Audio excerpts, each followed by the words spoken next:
Is-sitwazzjoni ta' traffiku u d-daqqa tal-għoli tal-ħajja f'pajjiżna huma l-akbar tħassib tal-maġġoranza tal-poplu.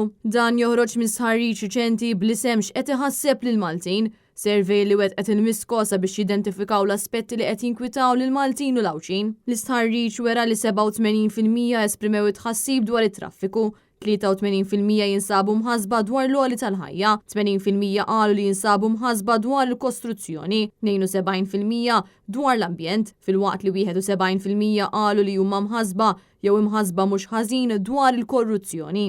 L-istħarriġ sar bejn it-18 u l-20 ta' Mejju sab ukoll kif 43% ta' dawk li rrispondew jinsabu mħasbin ħafna jew mħasba mhux ħażin dwar il-qasam tas-saħħa f'Malta, fil-waqt li 45% huma mħasba dwar il-qasam tal-edukazzjoni.